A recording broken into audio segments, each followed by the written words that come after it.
It's hot in here today because I did some baking. I made cookies and coconut bars and some pancake muffins, but those don't turn out too great. Hi everyone, and welcome back to Big City B. I'm B for those of you who are just joining me for the first time. Today's book review is going to be The Southern Book Club's Guide to Slaying Vampires by Grady Hendrix. The basics for this book, the genre is going to be horror, and make sure you check out down below in the description for some trigger warnings. Alrighty, here's your summary. The one thing that Patricia has always looked forward to is her book club. A group of Charleston mothers united only by their love of true crime and suspenseful fiction. But when the stranger moves into the neighborhood and some local children go missing, Patricia begins to suspect the newcomer is involved. Alrighty, moving along to our characters for this book. There's quite a few characters in this book, so I've tried to cut some down, and these are the main ones that I think you should know. For track 1, we have Patricia Campbell, Kitty, Slick, Grace, Mary Ellen, James Cutter, and Carter. For track 2, we have Corey and Blue, who are Patricia's two kids.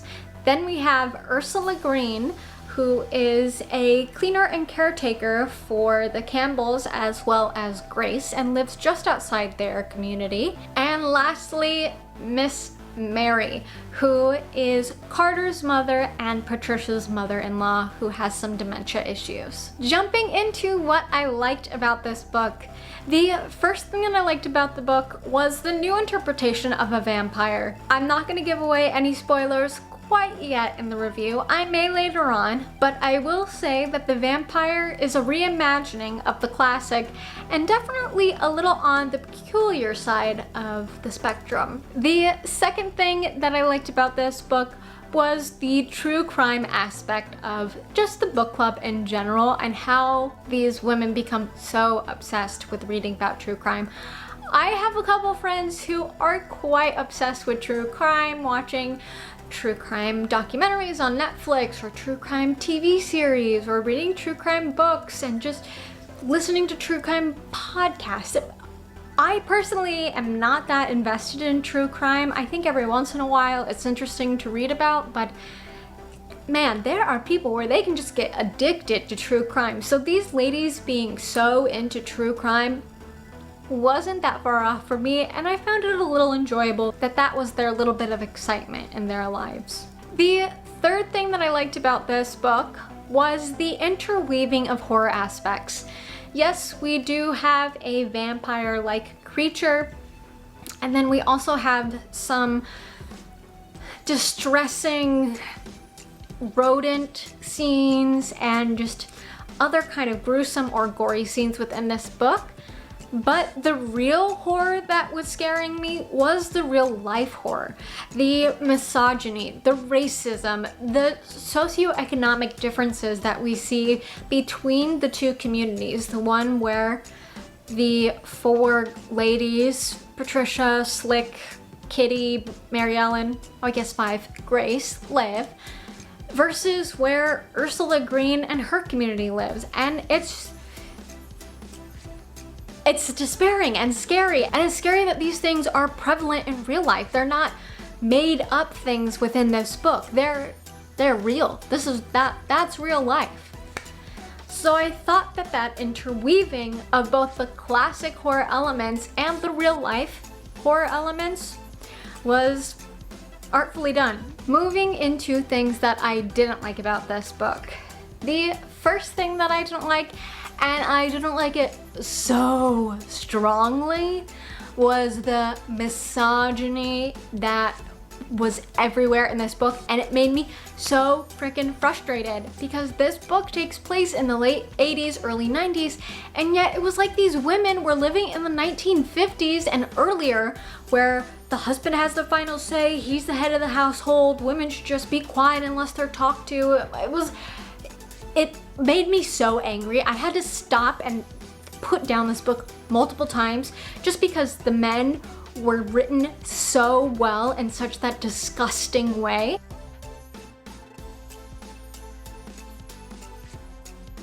And it really made me question how Grady, how he can write these characters so well. There needs to be either some personal experience that he has met people like this, or he himself has thoughts like this. So I don't really know anything about this author, so I'm not gonna make the second assumption, but these were definitely thoughts that came up in my mind while I was reading the book. The second thing that I didn't like about this book was the friend group of Patricia, Kitty, Slick, Mary Ellen, and Grace. They weren't really friends at all, and there was just, I wanted the book club to be so much more of a bonding experience for them, but at the slightest inconvenience to the group as a whole or a person individually, it was like, yeah, we're not friends anymore. Okay, bye, you deal with it, you'll be fine. I don't want to deal with this. And that was so disheartening. And we see a little bit into the lives of each of the characters. So in some ways you can try to be sympathetic with the character who specifically did this the most in the book, but I couldn't. I thought that she was a real jerk. So the third and final thing that I didn't like about this book is a spoiler. So I'm gonna go ahead and insert the spoiler slide. So the third and final thing that I didn't like about this book was the slaying of the vampire at the end. I felt, in some ways it was anticlimactic. I feel like all this research had been done, and yet it was kind of like half-assed how they ended up killing the vampire, and like it didn't seem like it was a finite thing. It seemed like there were a lot of things that could still go wrong, because during the slaying, you're already in the spoiler section, so just expect some more spoilers.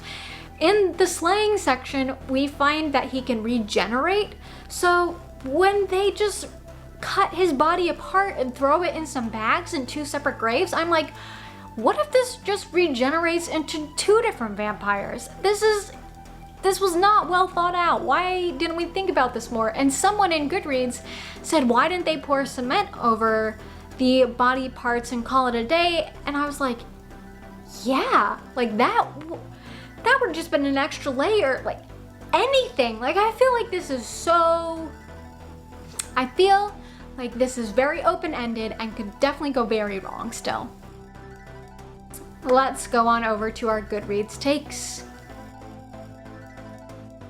For the most part, Goodreads liked and enjoyed this book.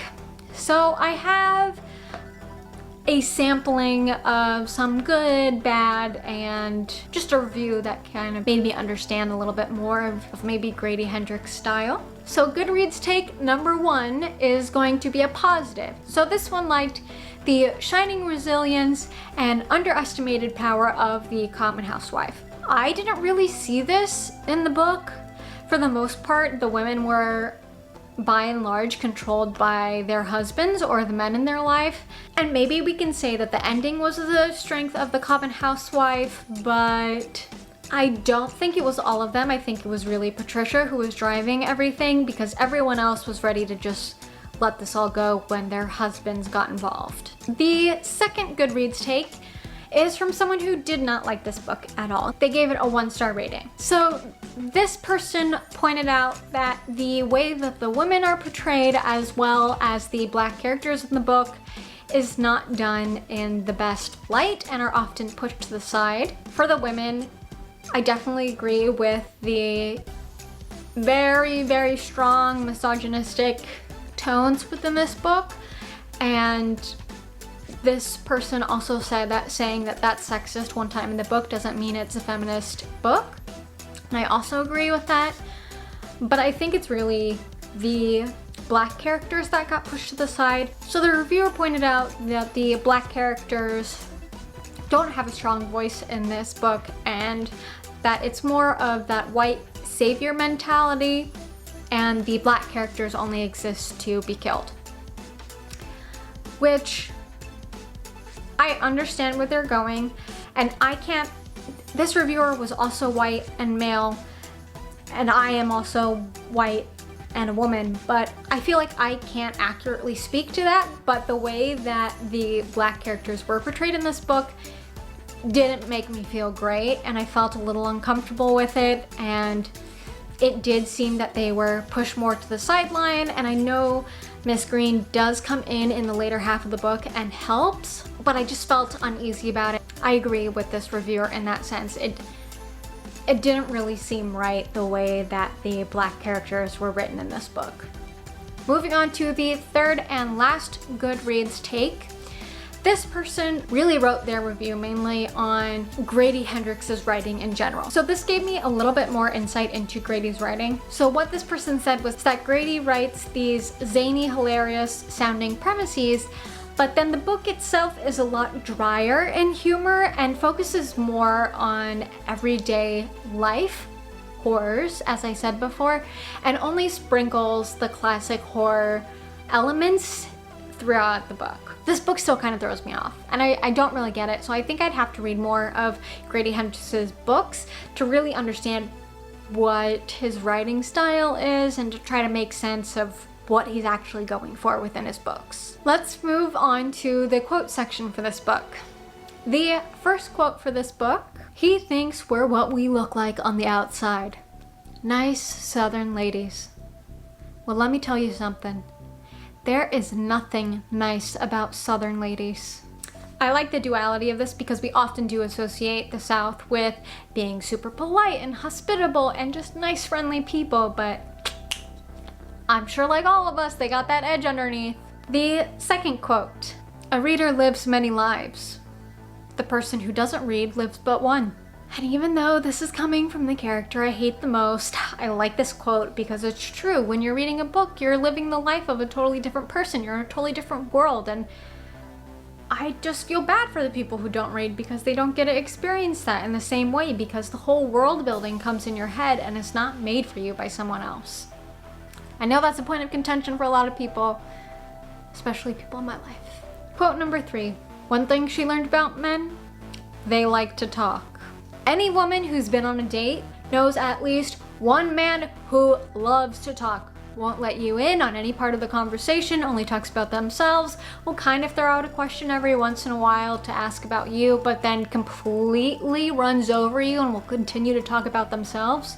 Yeah, I've known too many people, I've known too many men in my life who are like this.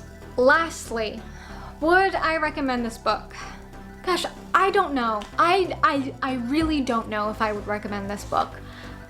There were things that I enjoyed about it, but there were also things that I felt were problematic, and I'm just not sure. I'm on the fence. I feel like I want to have a discussion with other people and not just talk to my camera and you on the other side of the screen who can't talk back to me unless you leave me a comment down below. Hint, hint.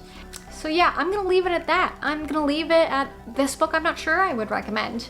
I guess I would recommend you to take this review, make your own decision, and then if you did read it, drop me a line, tell me what you thought so we can discuss it and talk about it. So that's it for this week's book review. For this week's question, why don't you go ahead and drop me your favorite horror book down below in the comments, or let me know if you want to talk about this book. I would love to talk to someone about this book. Make sure you give this video a thumbs up if you liked it, and also make sure you're subscribed for future videos. All the best always. Bye.